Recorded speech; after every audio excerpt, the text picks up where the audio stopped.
Graça e paz a você que está na sua casa. Mais um domingo conosco.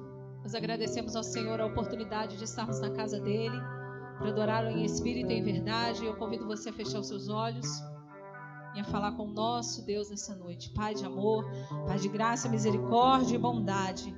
Nós viemos a este lugar para te adorar, porque entendemos que o Senhor é que controla as nossas vidas. O Senhor é que domina toda a terra e tudo que nela há. Nós te agradecemos, ó Deus, porque o Senhor é um Deus de poder, o Senhor é um Deus de misericórdia, o Senhor é um Deus de amor. Muito obrigada, Senhor. Muito obrigada, ó Deus, pela sua santidade, ó Deus. Nós viemos nessa noite, neste lugar, ó Deus, entregarmos a Ti o que temos de melhor, ó Deus. Tudo que temos, tudo que somos, nós entregamos a Ti, ó Pai, nessa noite.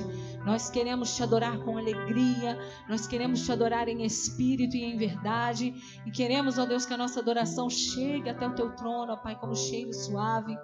Nós Te pedimos, ó Deus, pelo que será ministrado nessa noite, ó Deus, que venha direto aos nossos corações a palavra que vem do Teu trono, ó Pai. A palavra que primeiro veio do Teu coração, Senhor. Muito obrigada, porque os meus irmãos estão conosco nessa noite, adorando ao Teu nome. Aleluia. Vamos Te adorar, Senhor, em nome de Jesus. Aleluia. Profetize na sua casa uma chuva de avivamento sobre a nossa cidade, sobre o nosso país. Aleluia. Vamos declarar assim: nos últimos dias, diz o Senhor, derramarei meu espírito sobre toda a terra, copiosamente. Ossos secos jorrarão e até o deserto de novo frutificará abundantemente. É o som do nosso louvor que sobe aos céus como um vapor, se condensa na nuvem de glória, Shekinah sobre nós se derramará. Abundante chuva, chuva, derrama sobre nós esta chuva. Abre as comportas do céu, Senhor. Vai chover, declare. Abundante chuva, chuva, derrama sobre nós esta chuva. Torrente de água sobre o sedento, chuva de avivamento, chuva de avivamento. Profetiza na tua casa, profetiza. E esta chuva converterá o coração dos pais aos filhos e dos filhos aos pais, no poder do Espírito. É o som do nosso louvor que sobe aos céus como um vapor, se condensa na nuvem de glória, Shekinah sobre nós se derramará. Abundante chuva, chuva, derrama sobre nós esta chuva. As comportas do céu, Senhor, vai chover, declaramos. Abundante chuva, chuva, derrama sobre nós esta chuva. Torrente de água sobre o sedento, chuva de avivamento, chuva de avivamento. Erga a tua voz na tua casa, erga as tuas mãos e declare assim: chuva de avivamento, chuva de avivamento, chuva de avivamento, vem sobre nós, declare. Chuva de avivamento, chuva de avivamento, chuva de avivamento, vem sobre nós. Abundante chuva,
Assim como a corça anseia por águas, como terra seca precisa da chuva, meu coração tem sede de ti, Rei meu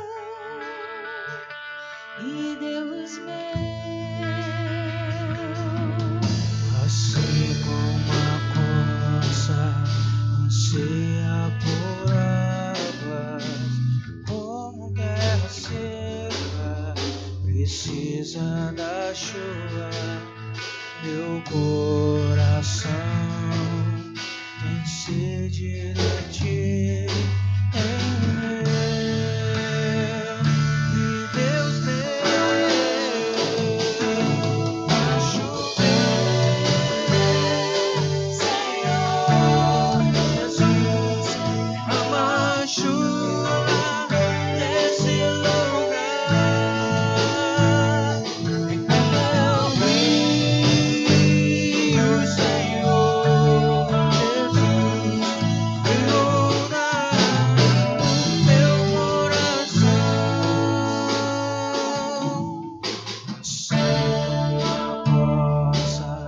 Não seja por águas, como terra seca precisa da chuva, meu coração tem sede de ti, e Deus meu, cante. Assim como a corça anseia por águas, como terra seca precisa da chuva, meu coração tem sede de ti, e Deus meu, vai chover, Senhor Jesus, derrama chuva nesse lugar, quando eu vi o Senhor Jesus inundar meu coração, vai chover, Senhor Jesus, derrama chuva nesse lugar, vem quando eu vi o Senhor Jesus inundar meu coração.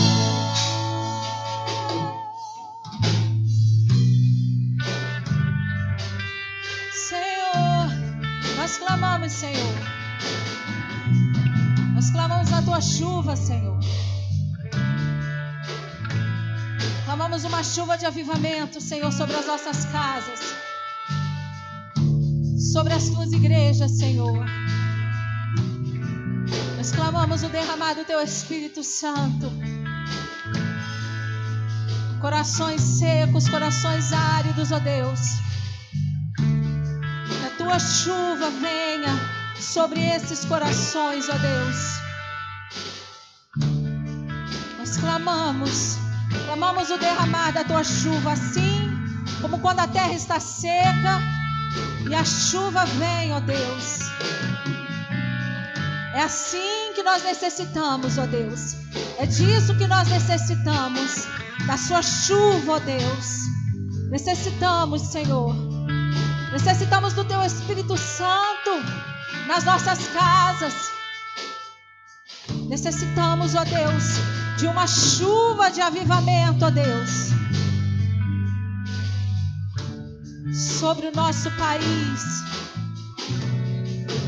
sobre talvez pessoas, ó Deus, desoladas, entristecidas, desanimadas, ó Deus, na fé.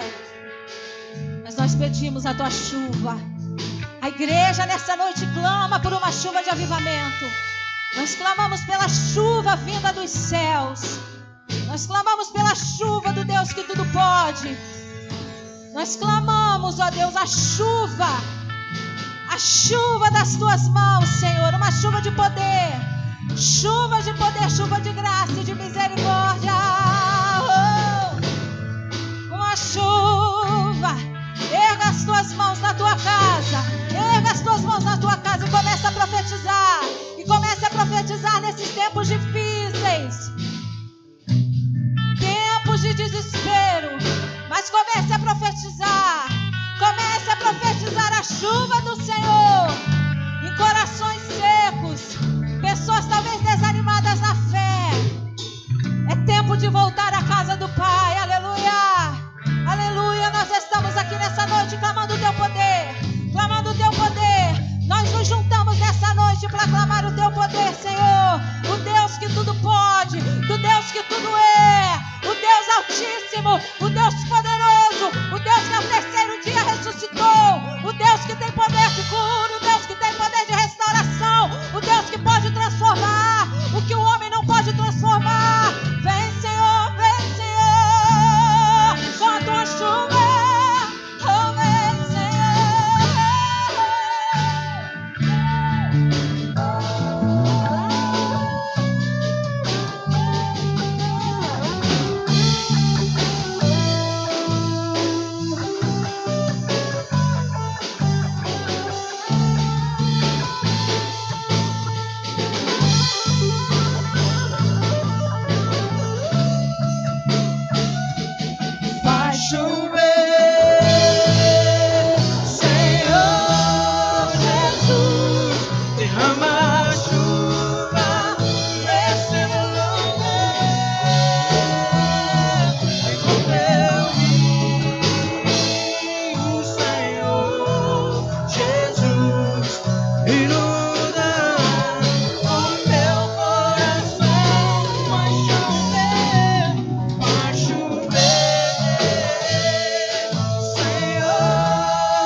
Teu sangue leva-me além, a todas as alturas, onde ouço a tua voz, fala de tua justiça pela minha vida. Jesus, este é o teu sangue.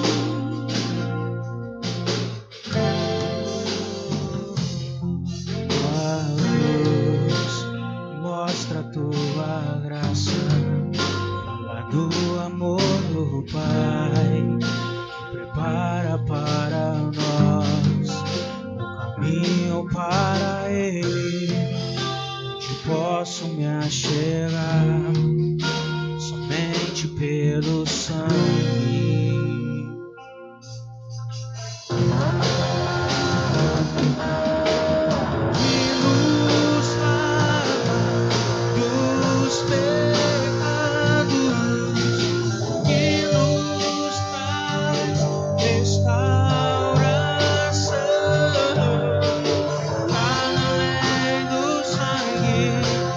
Nada além do sangue de Jesus.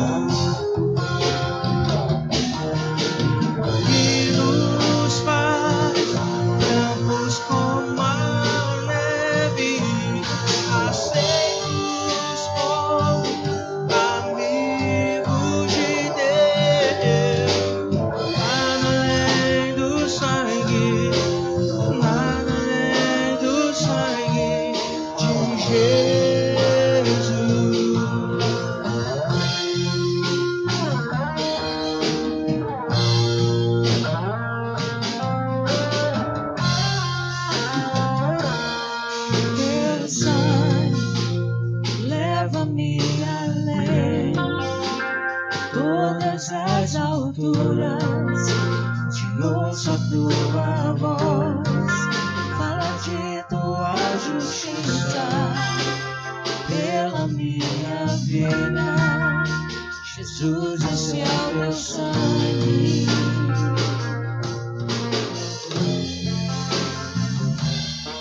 Tua cruz mostra tua graça, fala do amor do Pai que prepara para nós caminho para Ele, onde posso me achegar somente pelo sangue.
Da sua casa, querido. Algo mais. Sim, neste sangue lavado, mais algo que é, será algo mais que a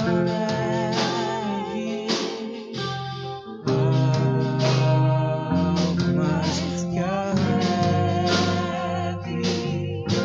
Se neste sangue lavado, mais algo que leve. Vamos cantar mais uma vez. Algo mais que a neve.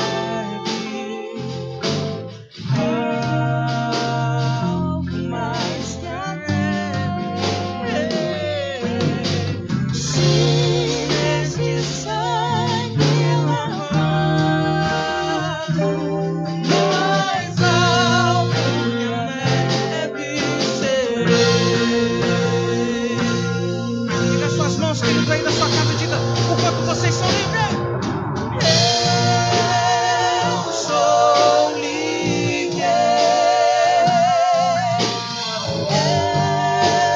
Eu sou livre. Nada além do sangue. Nada além do sangue de Jesus.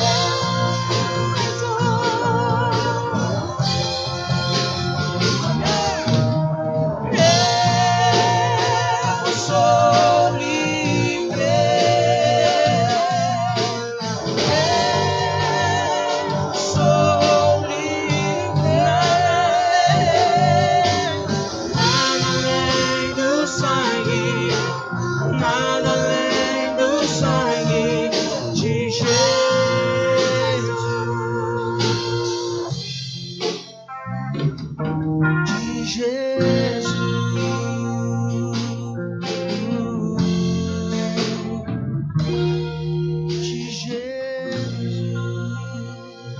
Eu e você, querido, nós somos livres na presença do Senhor, querido. Glórias a Deus.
Não me seguem.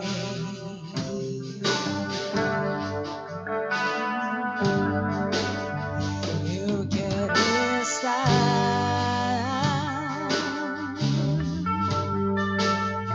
neste lugar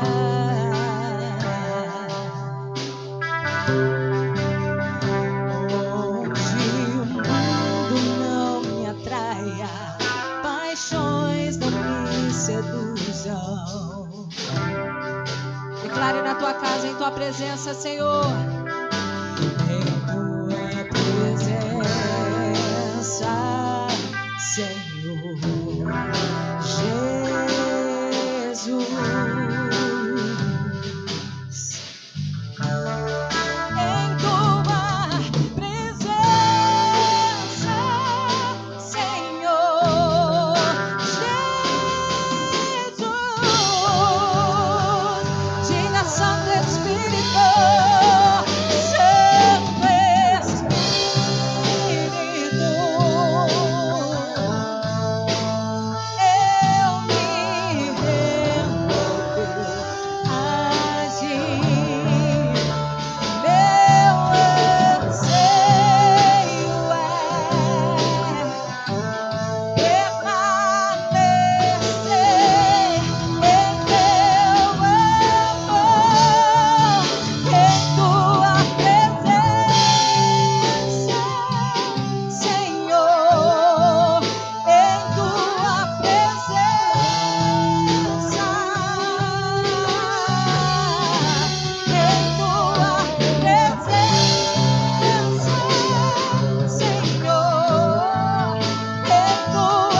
Nós estamos aqui nessa noite, Senhor, porque entendemos o nosso propósito.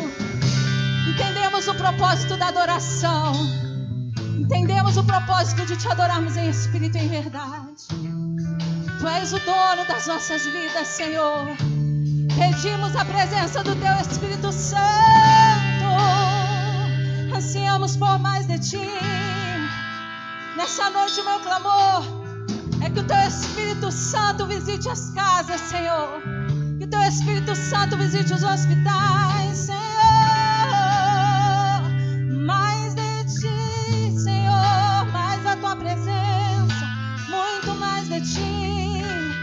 Clame a presença do Espírito Santo. Clame a presença do Deus Todo-Poderoso, aquele que tem o domínio de todas as coisas nas suas mãos. Aleluia! É a esse Deus que nós viemos clamar, é a esse Deus que nós viemos adorar, é a esse Deus que nós viemos ministrar neste lugar. É esse Deus, é esse Deus, é esse Deus que transforma, é esse Deus que transforma.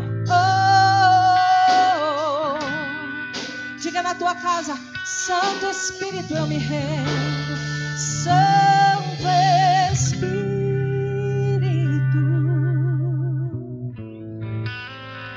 eu me rendo ao Teu agir. Meu anseio é permanecer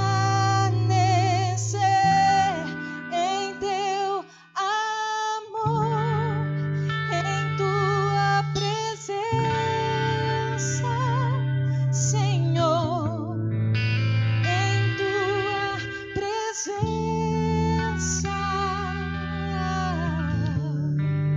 em Tua presença, Senhor, em Tua presença, em Tua presença, em Tua presença, Senhor, em Tua presença. Diga a Ele: em Tua presença, em Tua presença,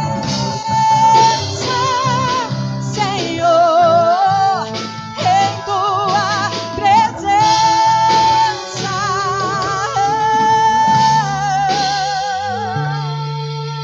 Adoramos ao Senhor, aleluia, aleluia.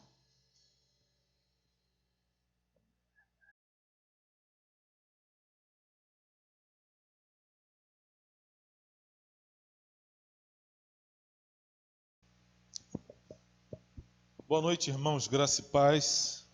É motivo de alegria estar aqui para compartilhar a palavra de Deus. Gostaria que os irmãos abrissem o texto de Atos dos Apóstolos, capítulo 2, do verso 14 ao 40.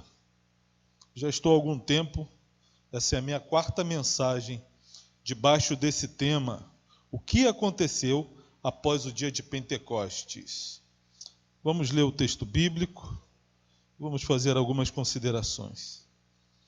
Então se levantou Pedro com 11 e, erguendo a voz, advertiu-os nestes termos: varões judeus e todos os habitantes de Jerusalém, tomai conhecimento disto e atentai nas minhas palavras.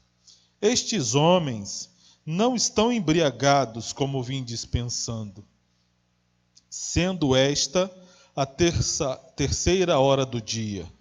Mas o que ocorre é o que foi dito por intermédio do profeta Joel. E acontecerá nos últimos dias, diz o Senhor, que derramarei do meu espírito sobre toda a carne. Vossos filhos e vossas filhas profetizarão. Vossos jovens terão visões. E sonharão vossos velhos. Até sobre meus servos e sobre as minhas servas derramarei do meu espírito naqueles dias, e profetizarão. Mostrarei prodígios em cima no céu, e sinais embaixo na terra: sangue, fogo e vapor de fumaça. o sol se converterá em trevas e a lua em sangue, antes que venha o grande e glorioso dia do Senhor. E acontecerá que todo aquele que invocar o nome do Senhor será salvo.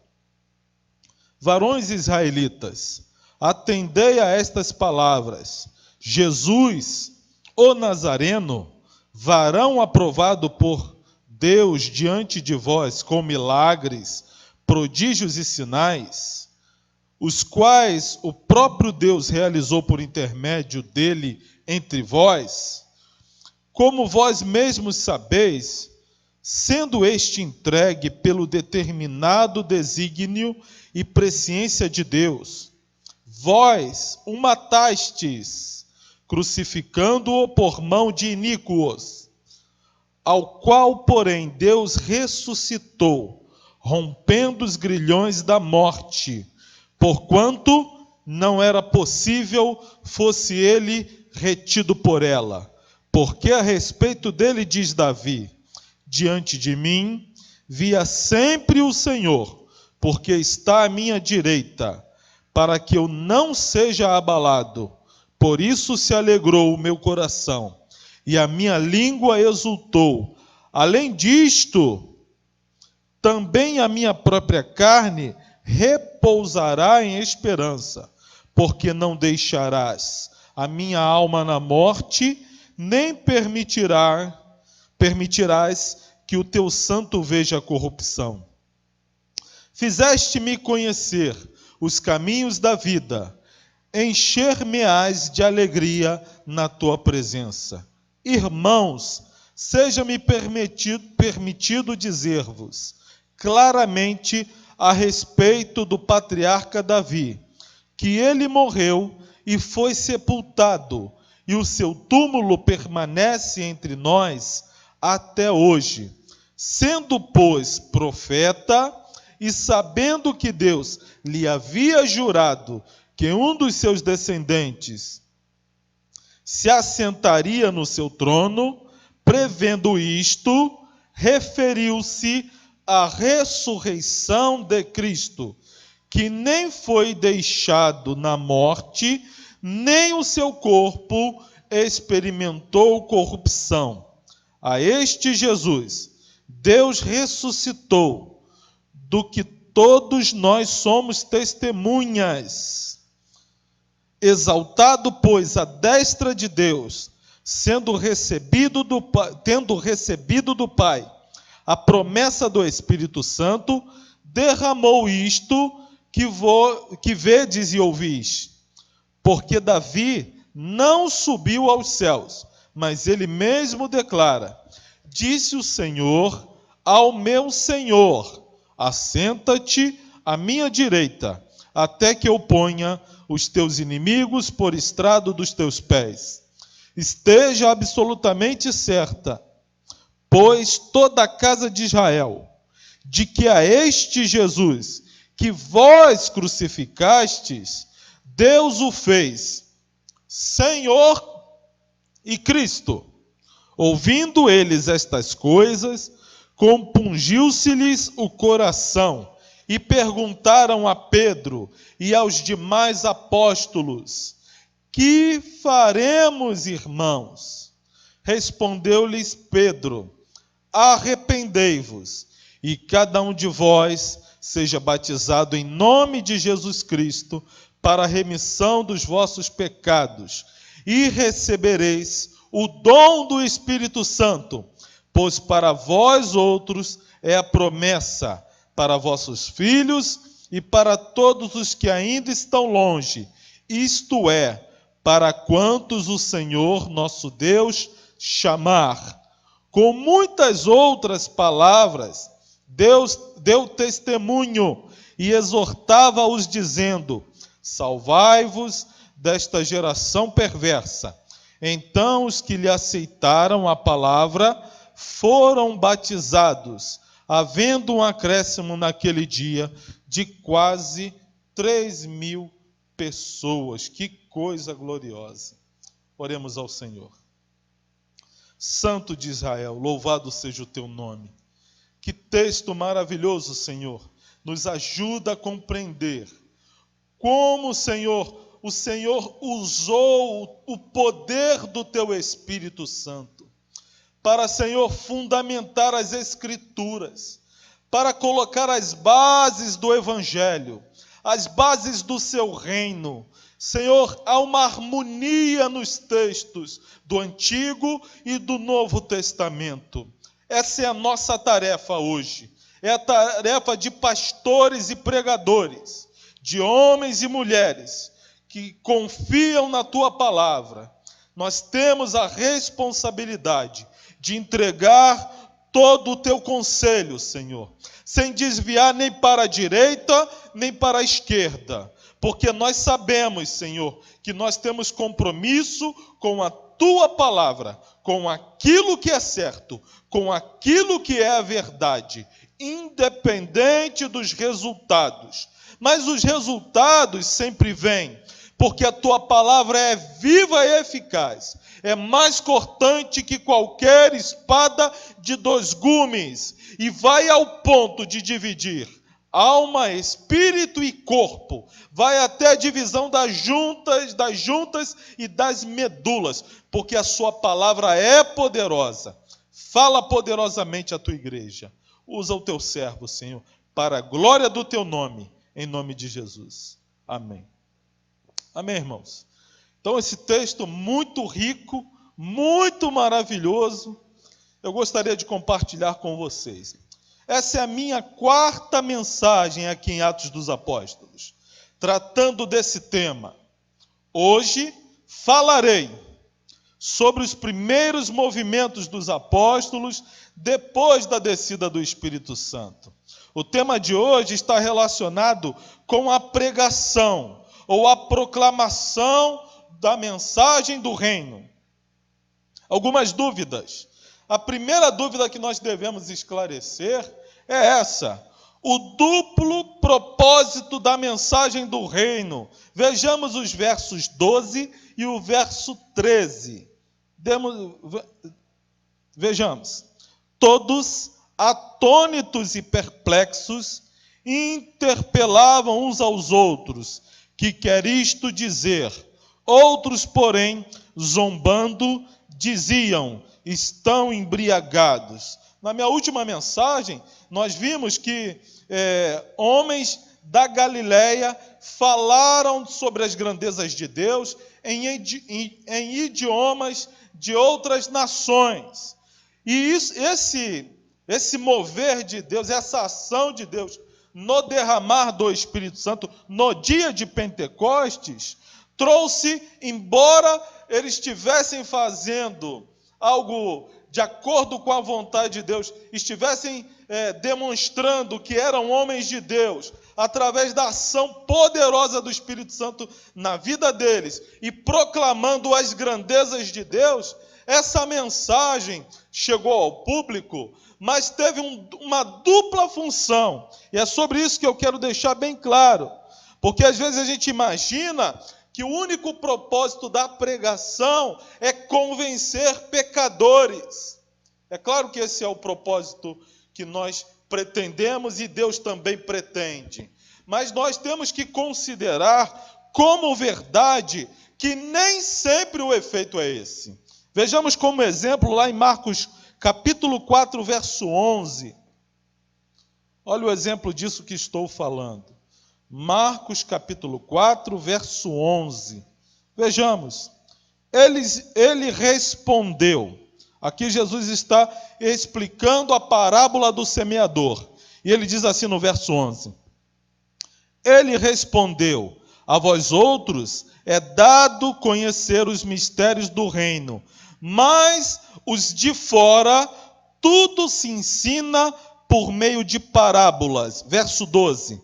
Para que vendo, vejam, e não percebam, e ouvindo, ouçam, e não entendam, para que não venham a converter-se e haja perdão para eles. Então a gente sabe que na exposição das Escrituras acontece essa dupla função. Tem uns que se arrependem, se convertem e vêm a Cristo com todo o coração. E por outro lado, tem outros que se obstinam, ficam mais rígidos, mais endurecidos, e nós não podemos imaginar que há alguma falha no efeito da mensagem. Quando a gente expõe o texto bíblico com vivacidade, com fé, e fazendo o trabalho que Pedro vai fazer aqui, a responsabilidade não é lançada sobre o pregador, porque ele está fazendo a coisa certa, da maneira certa. Ele está falando aquilo que deve ser dito para que pecadores se arrependam ou para que pecadores fiquem obstinados e sejam empedernidos. Ao ouvirem, não ouçam. E ao ouvirem também, não entendam e não se convertam. Então a mensagem tem essa dupla função. A uns ela amolece e a outros ela enrijece. Mas um detalhe que vai ficar claro aqui na minha exposição.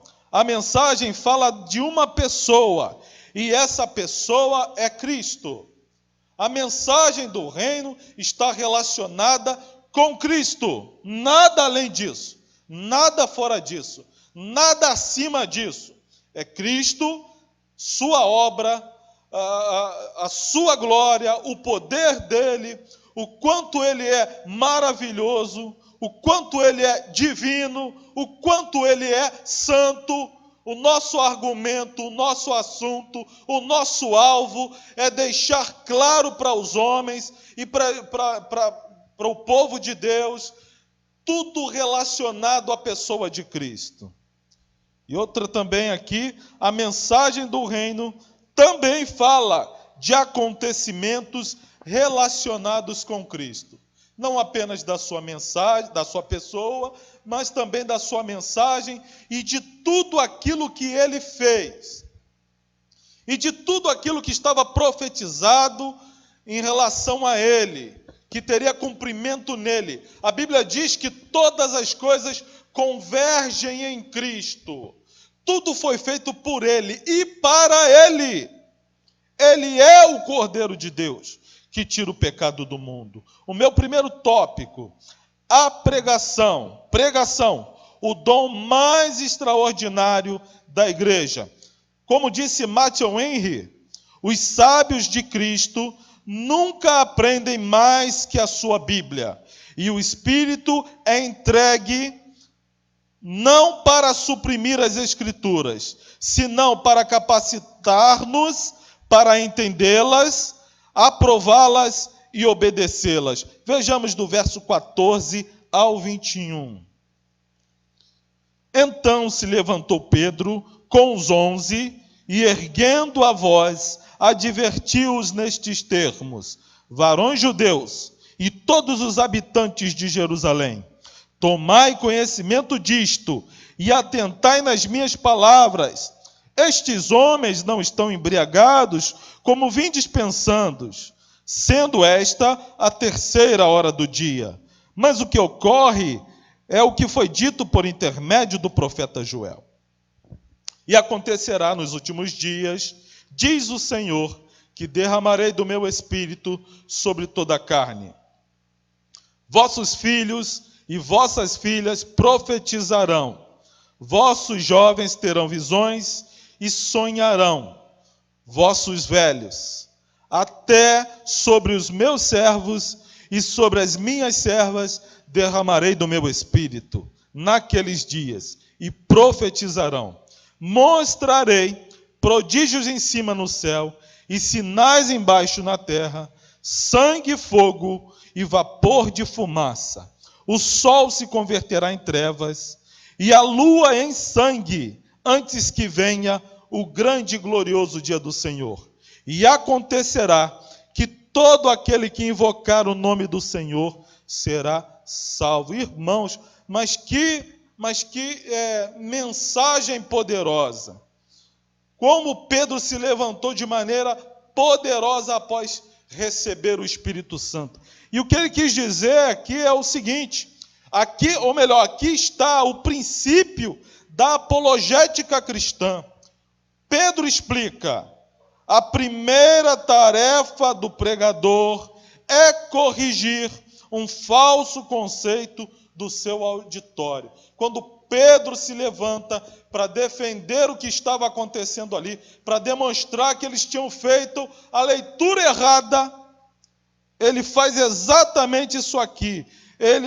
Ele corrige a ideia errada a respeito daquilo que estava acontecendo. E ele fala o seguinte, que não estão bêbados. Aquele milagre era o resultado do que havia acontecido após a descida do Espírito Santo. É muito fácil, irmãos. Às vezes Deus age no nosso meio, no meio do seu povo, derrama um poder, derrama convicção, derrama um poder do povo agir, de realizar sinais e milagres e prodígios em nome dele, para a glória dele, e às vezes isso é interpretado de forma errada, e às vezes isso ganha uma conotação errada, e às vezes nós não temos coragem de levantar para corrigir os erros, e para apontar que quando se interpreta algo de Deus errado, infelizmente, as pessoas se tornam mais duras e mais inflexíveis à verdade. Mas Pedro aqui com coragem se levantou para corrigir esse falso conceito de que aqueles homens que estavam falando das grandezas de Deus estavam embriagados. Esse homem, Pedro, foi usado aqui numa espécie de modelo para todos os pregadores. Nós devemos corrigir conceitos errados que às vezes são levantados no meio da igreja. E nós temos esse trabalho. Aquilo que acontecia devia ser relacionado com a profecia de Joel, verso 16 ao 20. Daqui a pouco eu leio. Temos um texto correlato lá em Joel 2, do verso 28 ao 32. E ele explica o seguinte: ele foi levado pelo Espírito, Pedro no caso, para dar significado àqueles acontecimentos. Aqueles acontecimentos ali no dia de Pentecostes, Pedro foi levado pelo Espírito Santo para dar significado, usando textos do Antigo Testamento. E somente os apóstolos e discípulos de Cristo no primeiro século receberam essa responsabilidade de Deus, sendo João o último profeta. Nós acreditamos que o cânon está fechado. Nós acreditamos que apenas os apóstolos e os discípulos de Cristo do primeiro século compunham a escritura do Novo Testamento. E foi exatamente isso que Pedro fez. Ele buscou o significado de todos aqueles eventos e acontecimentos no texto do Antigo Testamento, mostrando também para nós que o Antigo Testamento deve ser lido à luz do Novo. O Antigo Testamento é o Novo Testamento encapsulado, compactado. E o Novo Testamento é o Antigo Testamento ampliado, aberto. Pedro dá significado àquelas passagens do Antigo Testamento, aplicando a eventos que estavam acontecendo naquele tempo. E foi o dia de Pentecostes que ele usou para o texto de Joel 2,28 como correlato. Vejamos do 16 ao 21. Vamos ler de novo. Verso 16 ao 21. Olha, mas o que ocorre é o que foi dito por intermédio do profeta Joel. Que ousadia! Não, na verdade não. Na verdade, Deus, o Espírito Santo, estava usando Pedro para colocar as bases daquele evento, para harmonizar com aquelas profecias do Antigo Testamento. É ousado fazer asseverações acerca disso, que teve cumprimento aqui hoje. Tem muita gente que está esperando um avivamento, Deus derramar o Espírito de novo.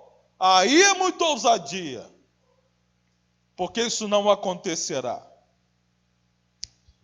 E o 17, e acontecerá nos últimos dias, diz o Senhor, que derramarei do meu Espírito sobre toda a carne. O 18, até sobre os servos, os meus servos, e sobre as minhas servas, derramarei do meu Espírito. E o 19, mostrarei prodígios em cima no céu, sinais embaixo na terra, sangue, fogo e vapor de fumaça. O 20, o sol se converterá em trevas e a lua em sangue, antes que venha o grande e glorioso dia do Senhor. E o 21, e acontecerá que todo aquele que invocar o nome do Senhor será salvo. Então Pedro foi usado aqui para dar significado, correlacionando todos aqueles acontecimentos aos textos do Antigo Testamento. Pedro considera que a profecia feita em Joel descrevia o cenário do começo dos últimos dias. É interessante isso. Ele está marcando o começo dos últimos dias e não o fim.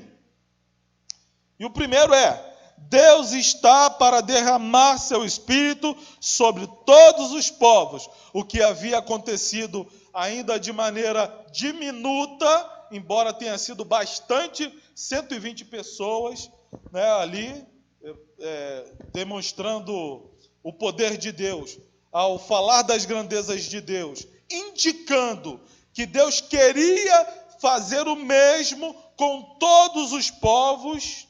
E a gente viu na última mensagem que existem reflexos do que aconteceu aqui em Atos 2, na descida do Espírito Santo, em Samaria e também na casa de Cornélio, mostrando, Lucas registrando isso, para mostrar que Deus tinha essa intenção de derramar o seu Espírito sobre todos os povos, sobre todas as nações da terra. 2, a evidência será vista na forma de profecias e visões. Foi o que aconteceu quando eles falaram noutras línguas, quando eles viram repousar sobre cada um deles línguas repartidas como que de fogo. Então Deus já estava dando evidências disso ali. E também sinais no céu e na terra, abrangendo a crucificação, como está lá em Lucas 23, verso 44, 45, e acontecimentos descritos em Apocalipse 6, 12. Nós devemos ver isso aqui também para ficar bem esclarecido. Lucas 23, verso 44 e 45. Rapidamente. Não perca o foco, irmão. Vem comigo. 24, 44 e 45. A seguir, Jesus lhes disse: são estas as palavras que eu vos falei. Eu estou no 24. 24, estou. 44 e 45. Isso. Importava que se cumprisse tudo o que de mim está escrito na lei de Moisés, nos profetas e nos salmos. Então lhe abriu os entendimentos para compreender as escrituras. Não, não é aqui. É na crucifixação. Deixa eu ver. Aqui. A morte de Jesus. Isso. É o 23, capítulo 23.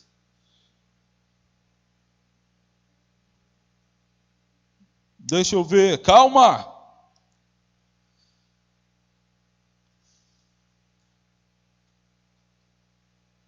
Lembra aqui. Isso, verso 44. 23, 44. Já era quase hora sexta, e escurecendo-se o sol, houve trevas sobre toda a terra até a hora nona. E o 45, e rasgou-se pelo meio o véu do santuário. Então, sinais no céu e na terra.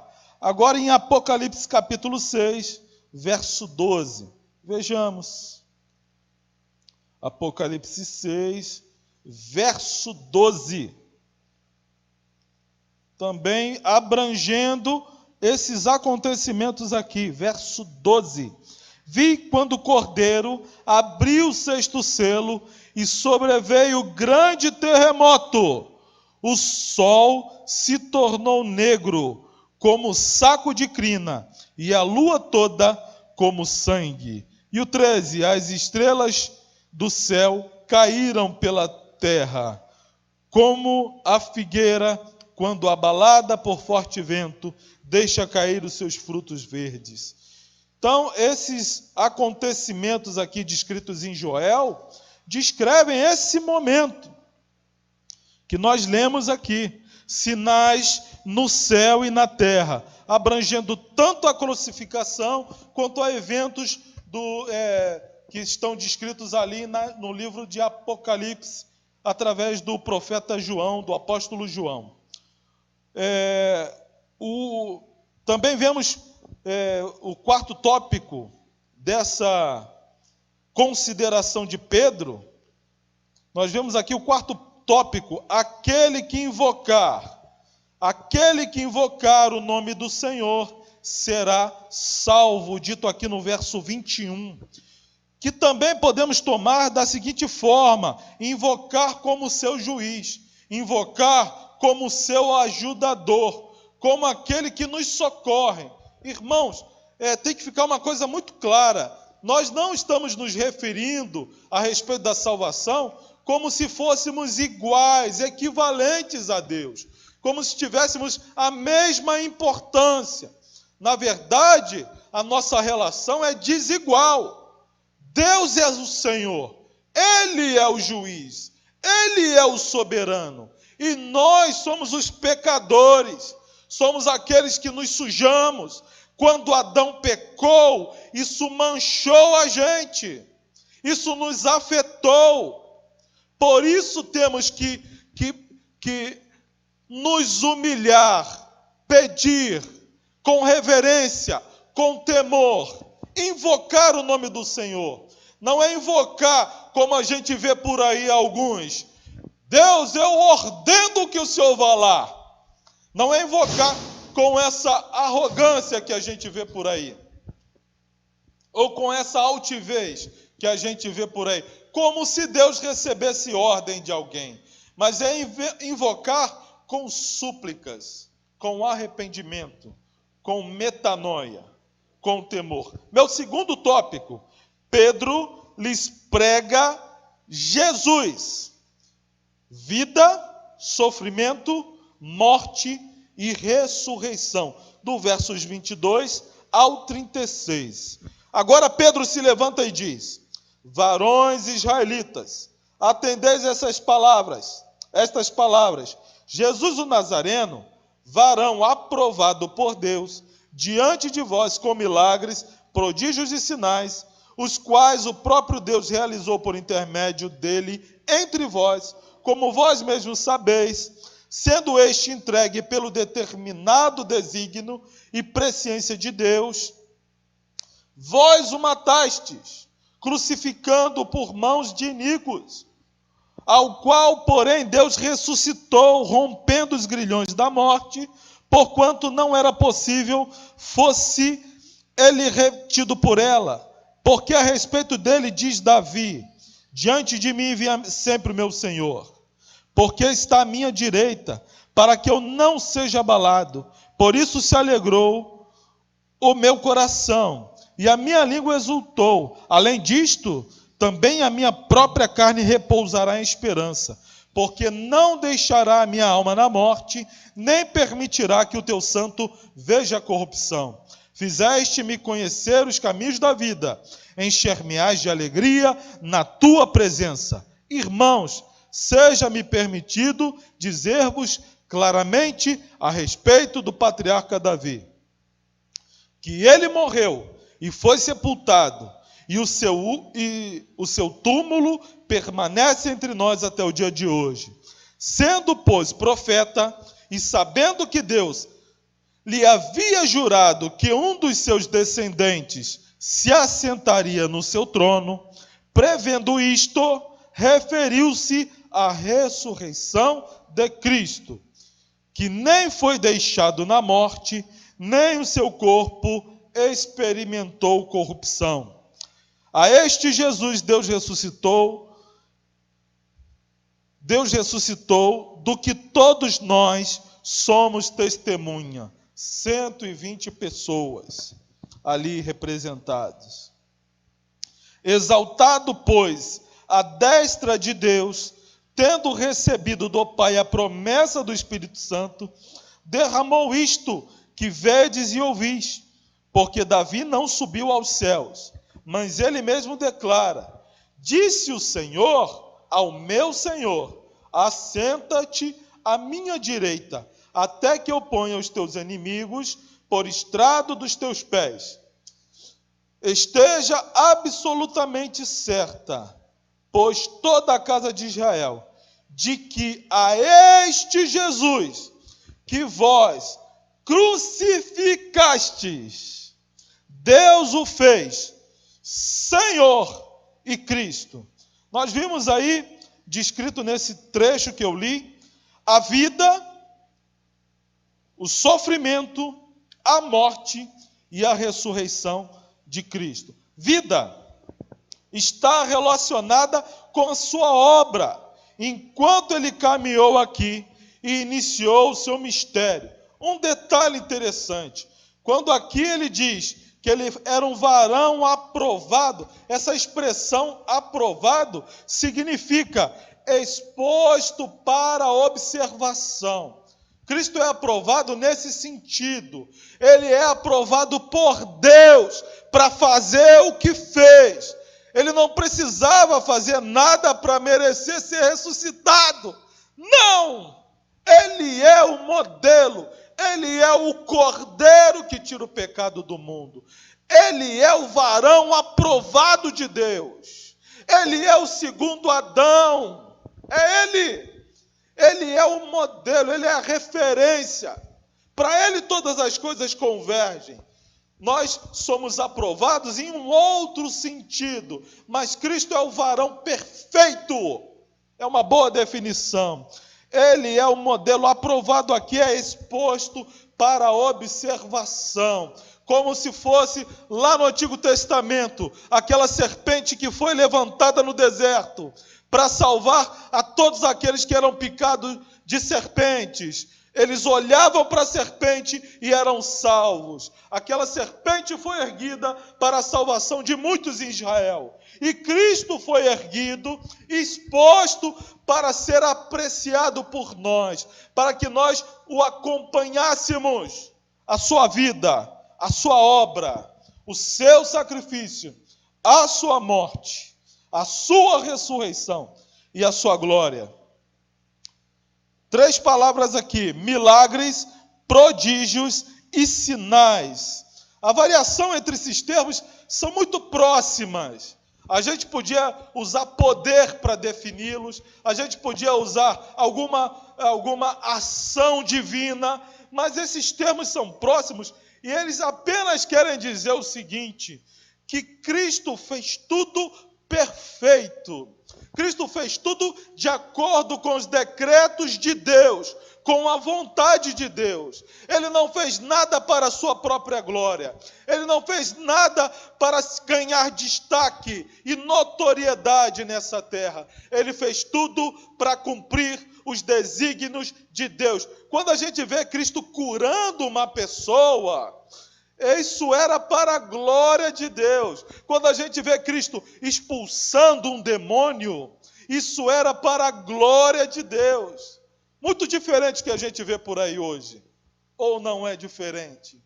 Parece que as pessoas querem atrair holofotes para si, para o dom que elas têm, pela misericórdia de Deus. para a manifestação e o mover de Deus na vida delas, pela misericórdia, pela graça de Deus, para o benefício da igreja. E algumas pessoas usam isso para ganhar notoriedade e destaque, e também para depois passar sacola. Não é assim no caso de Cristo, não foi assim no caso dos apóstolos, nem nos discípulos e nem da igreja do Senhor. Nós temos apenas um propósito, assim como está fundamentado aqui por Pedro. Milagres, prodígios e sinais estão relacionados com a pessoa bendita de Cristo e com o poder glorioso do Espírito Santo agindo poderosamente na sua igreja, através do seu povo e para a glória de Deus apenas. Aleluia! Então, esses milagres, prodígios e sinais servem para descrever o caráter abrangente das obras realizadas por ele. Deus fez através dele. Descreve também a interação entre pai e filho, como está lá em João 10:30, e eu quero ler. João 10:30. Minha mulher pergunta por que eu grito. Como não gritar, meus irmãos? 10:30. Eu e o Pai somos um. Mostrando que havia uma relação próxima. Não havia um acidente, uma ruptura. Tem muita gente que compreende as Escrituras de acordo com as suas próprias tendências e inclinações. Mas havia uma harmonia perfeita entre o Filho e o Pai. Agora vamos descrever o sofrimento e morte. Ele é aquele que todos os cabelos da cabeça estão contados. O sofrimento de Cristo, a morte de Cristo, não foi um acidente, não fugiu do controle, como alguns pensam por aí. Os termos a seguir definem isso. Ele foi entregue, deixado, alguém o deixou, alguém o entregou. Outro termo, determinado, também descreve limites. Ninguém podia fazer com ele algo além do limite que foi estabelecido. Deus estabeleceu o limite. É um limite insuportável para qualquer homem? Sim! Mas ele podia suportar o juízo de Deus sobre ele. Aleluia por isso. Glorificado seja o nome de Deus. Outra expressão, presciência. O atributo exclusivo de Deus. A presciência de Deus é a capacidade de Deus saber o futuro, saber os desdobramentos, os resultados. Deus não lançou a sorte, não.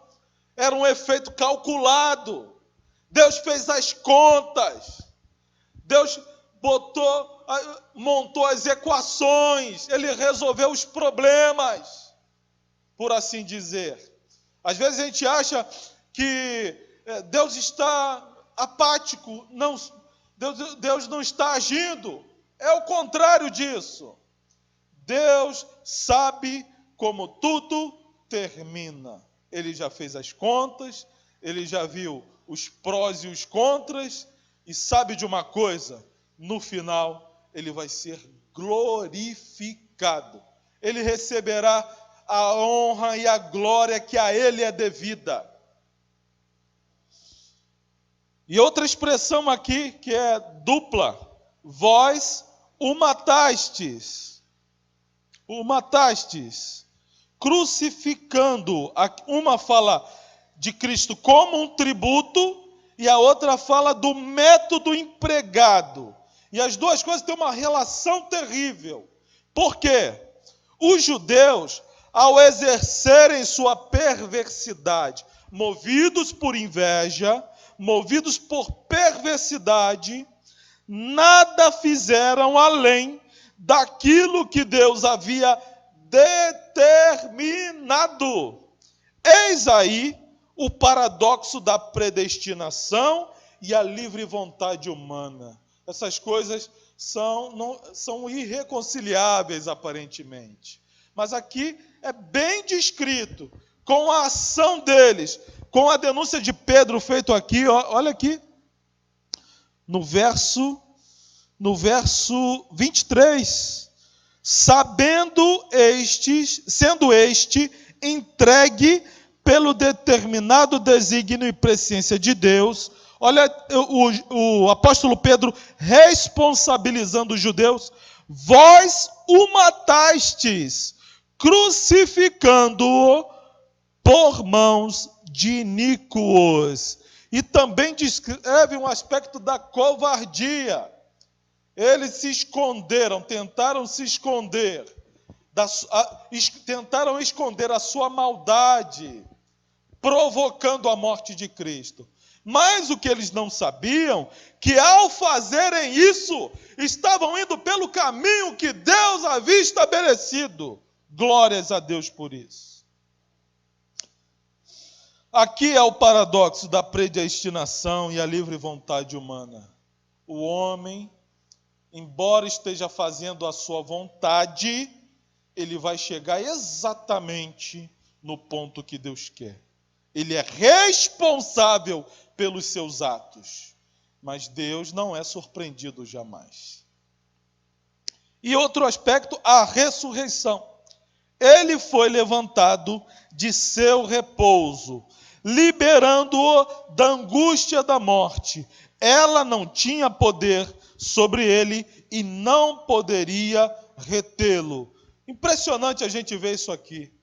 A morte para Deus e para Cristo é assemelhado a um cochilo, a um descanso. É como se a gente, depois do almoço, fosse tirar meia hora de descanso, tirar aquela pestana. A morte para Cristo e para Deus é exatamente isso, é um cochilo. Ela não poderia retê-lo, ela não poderia aprisioná-lo, ela não poderia impedir a ressurreição. Na verdade, quando Cristo morreu, e muita gente chora por isso, que é triste ver crente chorando porque Cristo morreu, a não ser se eu estiver enganado. Mas tem gente que sente pena de Jesus. E a gente vê que quando ele morre, na verdade, na morte dele, a morte morreu. Ela foi vencida. Ela foi arruinada. Cristo venceu todos os seus opositores quando ele morreu. Prova disso é a ressurreição. Ela não poderia retê-lo. Para Pedro fundamentar essa afirmação, recorre a textos do Antigo Testamento, como ele vai fazer exatamente do verso 25 ao 36, com o intervalo aqui do verso 31 e o verso 32, que ele faz uma outra explicação. Mas olha aqui, o verso 25 ao 36, eu não vou ler de novo, eu já li. Temos ali o Salmos 16:6. Nós temos também 1 Reis 2, verso 10. Nós temos também 2 Samuel, capítulo 7, verso 12. Nós temos também Salmos 16, verso 10 e Salmos 110, verso 1. E vamos dizer o seguinte: exaltado significa elevado às alturas. Este é o status de Jesus para todo sempre. Ele é o homem aprovado por Deus. Ele é o varão perfeito. Ele é o unigênito Filho de Deus. Ele é o primeiro a herdar todas as coisas. O status de Cristo hoje é exaltado. Ninguém pode vencê-lo. Pelo contrário. Outra expressão interessante que a gente viu nessa leitura, a destra de Deus, é a indicação de sua aprovação. A Bíblia diz que os serafins são os seres mais gloriosos que existem. eles estão diariamente, se assim a gente pode dizer, ou melhor, por toda a eternidade, diante da presença de Deus. Mas eles têm que cobrir os olhos e cobrir os pés, porque Deus é santo, e eles não podem olhar para a glória de Deus sem sofrer qualquer dano. Mas aqui ele descreve que Cristo foi aprovado, foi exaltado, a gente viu a ascensão de Cristo aos céus, e ele está hoje à destra de Deus. Ele ocupou um lugar de destaque. Irmãos, a igreja, tinha que ser o lugar mais poderoso dessa terra, porque a gente está a serviço de alguém que está à direita do Todo-Poderoso, e não o contrário disso. Por que a apatia? Por que a tristeza? Por que a fraqueza? A evidência da sua aprovação, e aqui a gente vai demonstrar, foi que ele enviou o Espírito Santo. O Espírito Santo da promessa. João, capítulo 15, verso 26. Vejamos lá, irmãos. João 15, verso 26. Olha a promessa aí feita. Verso 26. Quando, porém, vier o Consolador, que eu vos enviarei da parte do Pai, o Espírito da verdade, que dele procede, esse dará testemunho de mim. Verso 27. E vós também testemunhareis, porque estáis comigo desde o princípio. Então, a evidência de que Cristo atendeu às exigências de Deus, de que Deus o aprovou, recebeu o seu sacrifício, recebeu a sua obra, é que ele enviou o Espírito Santo.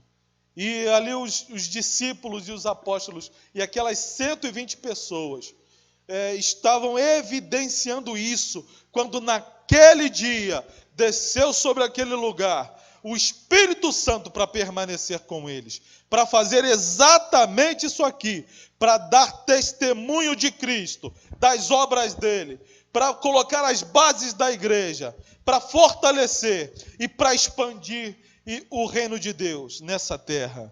A gente viu isso com clareza. Pedro diz com clareza que o fato de Cristo enviar o Espírito Santo é porque os seus adversários foram superados. Olha aqui, verso 34, ele usando o texto de Salmos, porque Davi não subiu aos céus, mas ele mesmo declara: disse o Senhor ao meu Senhor, assenta-te à minha direita, até que eu ponha os teus inimigos por estrado dos teus pés. E ele, verso 36, esteja absolutamente certa, pois toda a casa de Israel, de que a este Jesus que vós crucificastes, é claro, aqui está compactado, né, tudo que aconteceu, mas em suma, em resumo, ele está dizendo com toda clareza: Deus o fez Senhor em Cristo. É claro que Deus aprovou a sua obra. É claro que Deus acompanhou ele em seu ministério. É claro que Deus operou através dele em todos os seus milagres, em tudo que ele fazia. É evidente que Deus também o levou pelo sofrimento, o entregou para receber o juízo em nosso lugar. É claro também que Deus o ressuscitou, mas também, e gloriosamente é claro, que Deus o fez Senhor e Cristo. É Ele, irmãos. E por isso nós devemos nos gloriar e agradecer a Deus. Apesar dos judeus conspirar contra ele, o assassinaram. É evidente isso. Mas Deus o fez Senhor e ungido. Ele é o Messias, ungido. Aquele aquele de quem o Velho Testamento falava, se referia. É Ele, não há outro. É Jesus, o Messias, o nosso Cristo. E o meu terceiro tópico de hoje é uma exposição bíblica fundamentada pode converter pecadores. 3 versículos, do 37 ao 40. O resultado disso que Pedro fez aqui, irmãos. Olha que coisa maravilhosa. Ouvindo eles estas coisas, compungiu-se-lhes o coração e perguntaram. Interessante é que Pedro, ao expor a mensagem do reino, ele não disse, coitadinho de vocês. Ele não disse, Deus tem uma obra na sua vida. Ai, sabe, o Satanás não presta. Não! Ele falou, vocês são responsáveis pelos seus pecados. Mas Deus usou de misericórdia. E aí o resultado disso? Compungiu-se-lhes o coração e perguntaram a Pedro e aos demais apóstolos, que faremos, irmãos? Vou ler até o 41. Respondeu-lhes Pedro, arrependei-vos e cada um de vós seja batizado em nome de Jesus Cristo para a remissão dos vossos pecados. Tem pecado. E recebereis o dom do Espírito Santo, pois para vós outro é a promessa, para vossos filhos e para todos os que ainda estão longe. Isto é, para quantos o Senhor nosso Deus chamar. Com muitas outras palavras, deu testemunho e exortava-os, dizendo, salvai-vos desta geração perversa. Então os que lhe aceitaram a palavra, não é aceitaram Jesus, aceitaram a repreensão, foram batizados, havendo um acréscimo naquele dia de quase 3.000 pessoas. Primeiro ponto dessa última parte. A exposição poderosa de Pedro levou-os a considerar os fatos apresentados. Esse ouvir aqui não é simplesmente um ouvir de forma passiva, como se as pessoas apenas estivessem ouvindo, desatentos. Não. Eles aprenderam, eles capturaram a mensagem, eles deram atenção, eles ficaram antenados, atentos ao que estava sendo dito, porque disso dependia a sua salvação. Mas é óbvio que Pedro também, ao pregar essa mensagem, ele fez com toda a submissão ao texto bíblico, a mensagem do Evangelho. Ele não foi nem pela direita e nem pela esquerda. E a única maneira das pessoas darem atenção àquilo que os pregadores falam é se eles forem de acordo com as Escrituras e tiverem a intenção, única e exclusivamente, de colocar em destaque as obras de Cristo, a sua natureza, a sua glória e o seu poder para salvar. E é isso que a gente tem que fazer. E eles ouviram atentamente. E esse ouvir é o mesmo que começar a fazer cálculos. É você fazer os cálculos de maneira mental. 7 mais 7, você não fala, mas você está pensando, tá. Então é esse o resultado? Então é esse o resultado? Do que ele está falando, é esse o resultado? É isso que tem que fazer. Esse é um auditório que todo pregador deseja, todo expositor bíblico deseja. E teve um resultado. Eles passaram a considerar, a calcular os fatos apresentados. O Evangelho é a exposição de fatos a respeito de Cristo. Não é uma religião, não é uma ideologia, não é um princípio, não, são fatos. São fatos que pessoas, por causa desses fatos, experimentaram a morte. São fatos. Não é um mito, não é uma lenda, como alguns acham, mas são fatos a respeito da pessoa de Cristo. E aconteceu algo interessante. Compungiu-lhes o coração. Compungir é o mesmo que picar, e é o mesmo que furar. É como se Deus, através da pregação, picasse, como se fosse ferroadas de abelha, a mente daqueles que ouvem, levando-os a um sentimento de tristeza. A pregação tem esse caráter de tornar a nossa vida no pecado difícil. A pregação tem esse propósito, melhor dizendo, tornar a vida daquele que quer andar no pecado difícil, um problema. É como se fosse ferroadas de abelha na nossa consciência. É claro que a gente não vai fazer sermão carapuça.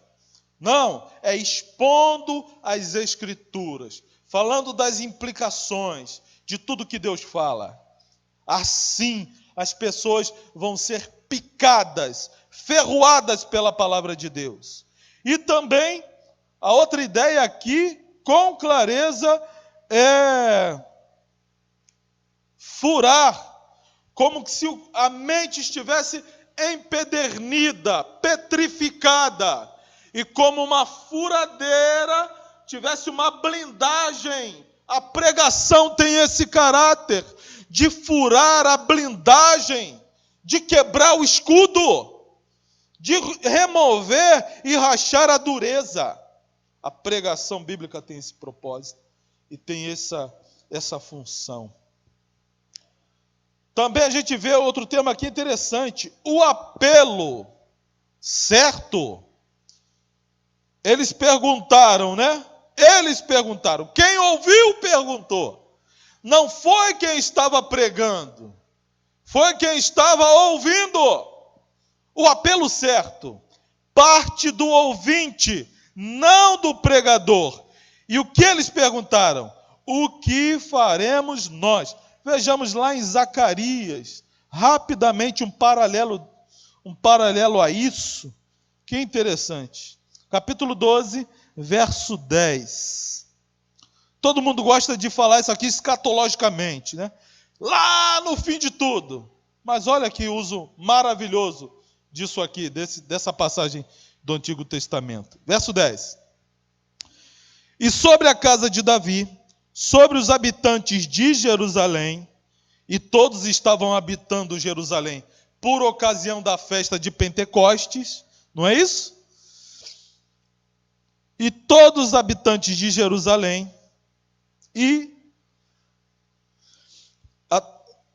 vou ler de novo.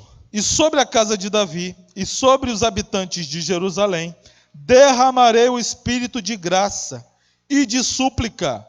Olharão para aquele a quem transpassaram, pranteá-lo-ão, como quem pranteia por um unigênito, e chorarão por ele, como quem chora amargamente pelo primogênito. Foi exatamente isso, irmãos. Quem nos dera ser como Pedro. Pedro fez com que aqueles homens, através de suas palavras, vissem de novo o vitupério de Cristo e eles se sentissem responsabilizados por isso. Eles viram nas palavras de Pedro, ao pregar o santo evangelho, eles viram novamente, eles sentiram-se responsabilizados pela morte de Cristo. Que coisa maravilhosa. E por isso mesmo eles se arrependeram, porque Deus derramou graça sobre eles. Eles se arrependeram. E é o próximo termo que a gente vai ler. Arrepender-vos. Que é o que Pedro responde a eles, depois deles fazerem esse pedido. O que faremos nós, irmãos? Arrependei-vos. Isso significa, mude a mente. Também lhe fala, aqui em outro termo, submeta-se às ordenanças, aqui exemplificada pelo batismo. Outro termo também, para livramento da prisão. Eu queria ler com vocês. Olha aqui que interessante.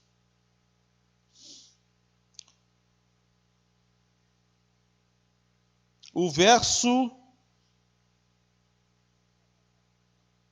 esse que faremos, pois, arrependei-vos cada um de vós, seja batizado em nome de Cristo, esse aqui, ó, para remissão dos vossos pecados. Para a remissão dos vossos pecados. É o mesmo que para o livramento da prisão ou escravidão, ocasionada pelo fato de não termos parte na natureza divina. Exatamente disso que Pedro está falando aqui, ó. Arrependei-vos e seja batizado para que seja permitido. Primeiro, para que Deus aplique a obra de Cristo na sua vida e tire de você e te tire da prisão do pecado. Primeiramente tem que ser isso. Porque, diferente do que alguns acham, nós não tínhamos direito a nada. Nós não tínhamos direito a participar da natureza divina, mas foi pela graça de Deus, pela misericórdia de Deus, pela boa vontade de Deus. Ele olhou e viu pecadores e amou pecadores. O absurdo é esse. Como um Deus santo e justo pôde perdoar pecadores, amar pecadores, se ver relacionando-se com eles? Que coisa maravilhosa. O resultado disso é que recebereis. E esse recebereis nos dá a ideia de pegar algo para ser carregado. E ele fala o que a gente vai receber. É o dom do Espírito Santo. E o Espírito Santo, aqui o dom é promessa, bênção prometida. E ela é para você, os seus e cada um que está longe. Mas longe como? Longe, não importa. Aqueles que ouvirem e ao ouvir, Deus chamar. E aqui está o caráter mais essencial da pregação. Às vezes a gente se esfola, a gente briga com o texto, a gente luta, a gente fala da melhor forma, mas às vezes parece que entra por um ouvido e sai pelo outro. Porque às vezes Deus não tem povo na cidade. Porque às vezes Deus não tem povo ali, Deus não quer salvar. E Deus é responsável direto pela salvação de pecadores. Deus é o protagonista desse evento. Ele não é o coadjuvante. Ele não fica em segundo plano. Se ele tiver alguém que ele queira salvar, ele vai alcançar os seus objetivos. É claro que aquele que não for salvo vai ser condenado pelos próprios pecados. E é claro que aquele que for salvo, for chamado e vier, vai ser salvo pela graça, pela bondade de Deus, pela misericórdia de Deus. Porque todos nós pecamos e destituídos fomos da glória de Deus. Então, posso dizer o seguinte, reclama com Adão. O primeiro, porque o segundo nos salvou. Bom, caminhando para o fim. Aqui é descrito o preâmbulo do processo da santificação. Olha só comigo. O verso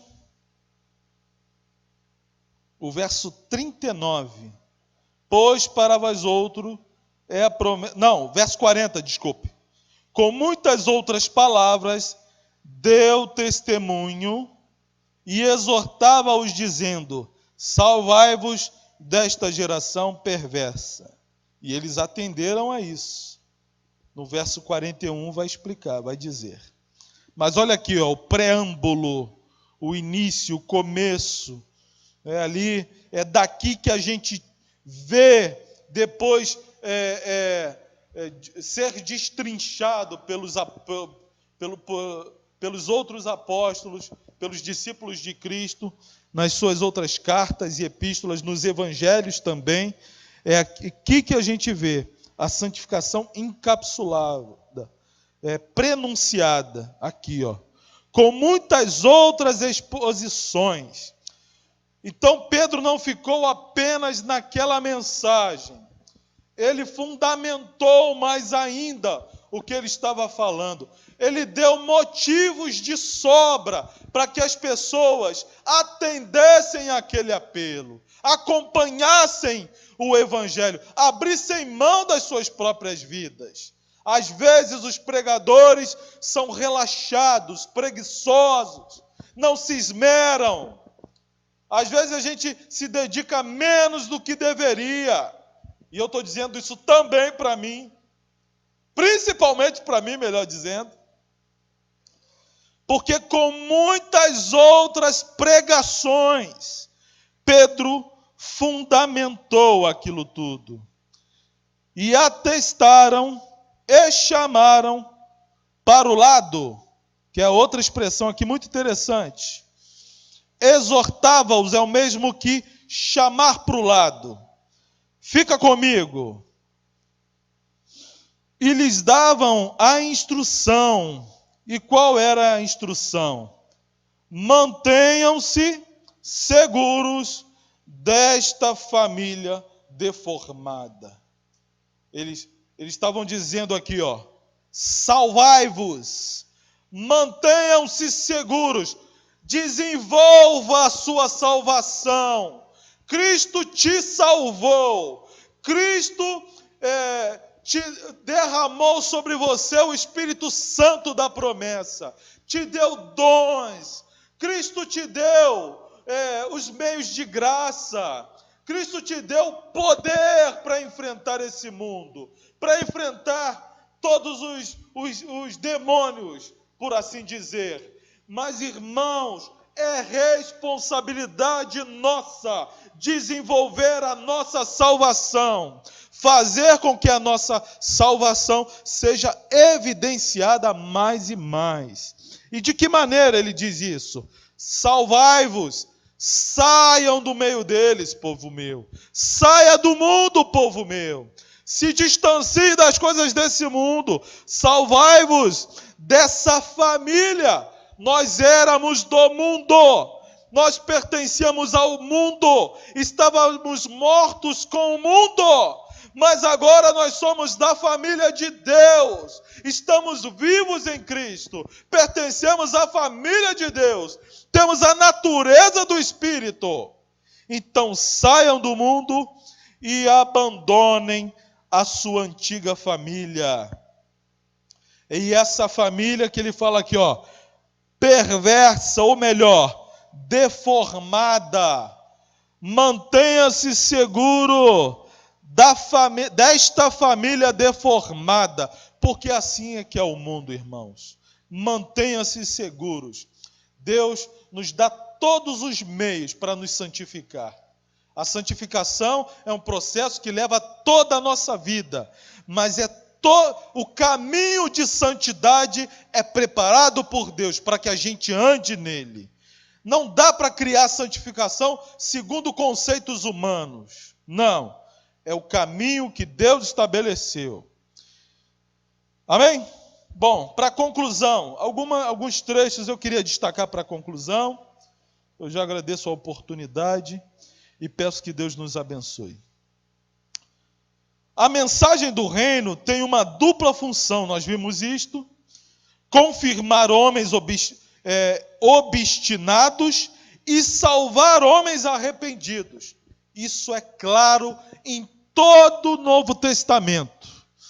Nem todos vêm a Cristo. Alguns se mantêm obstinados. A gente vê a passagem do jovem rico, que é muito ilustrado para explicar isso.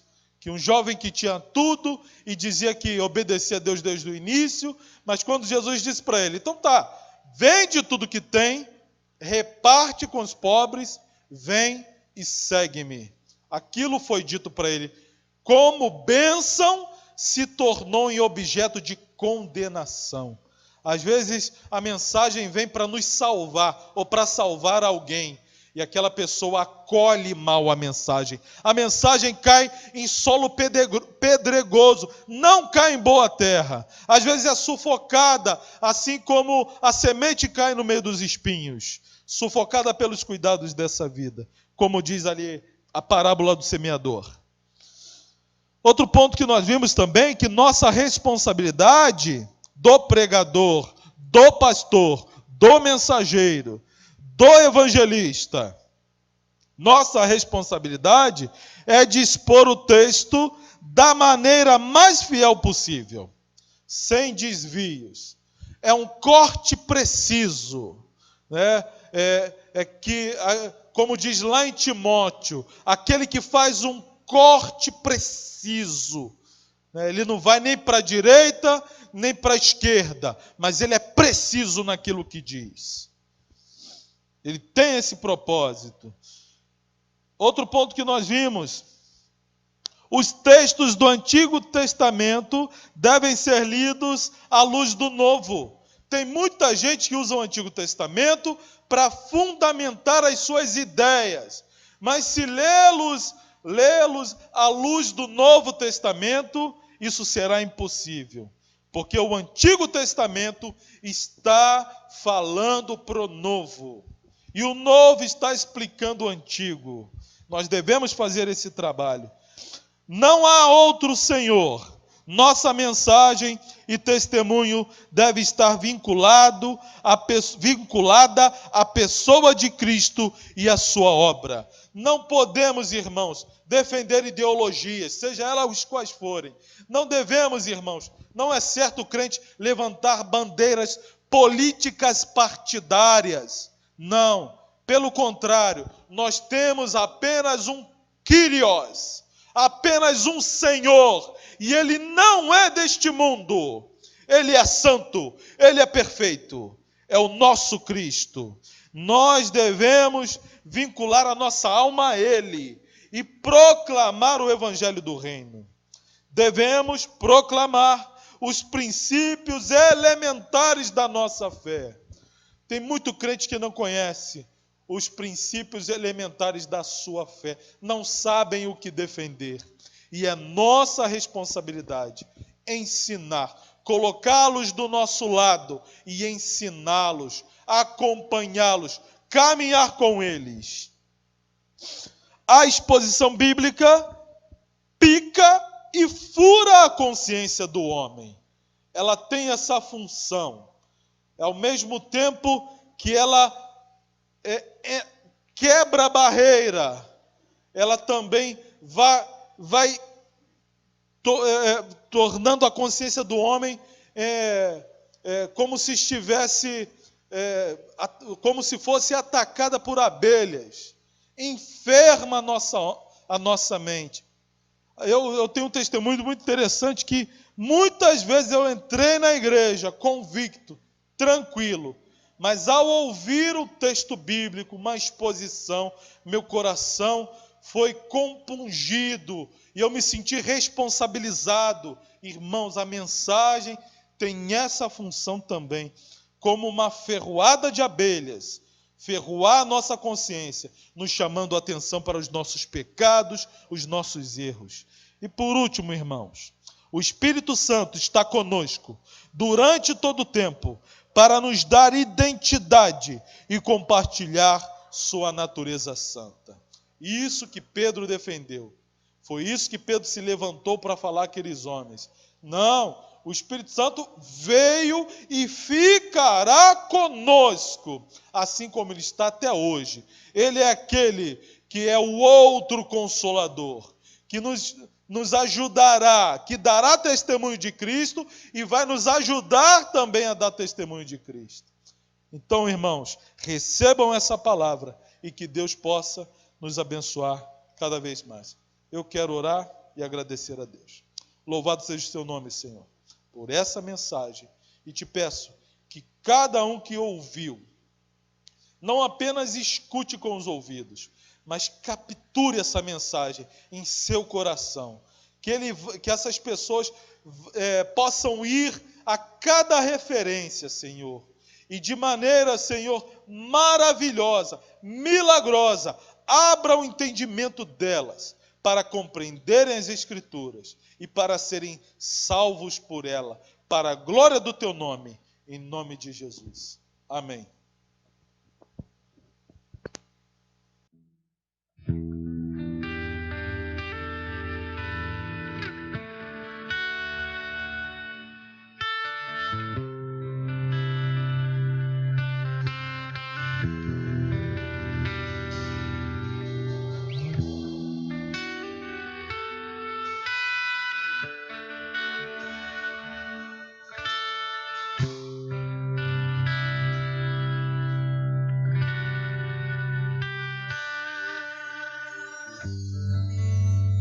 Quero sempre estar diante de ti, no teu altar,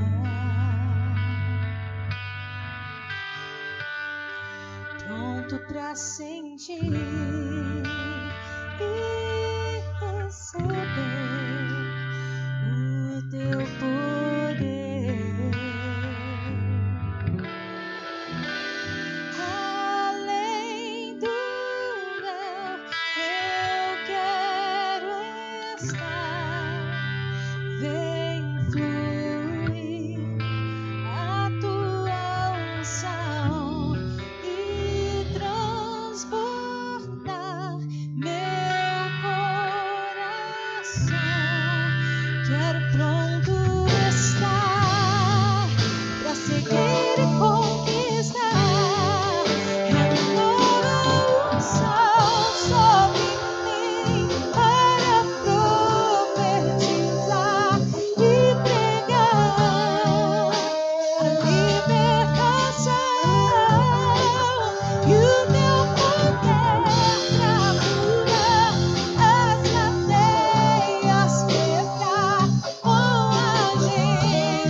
Te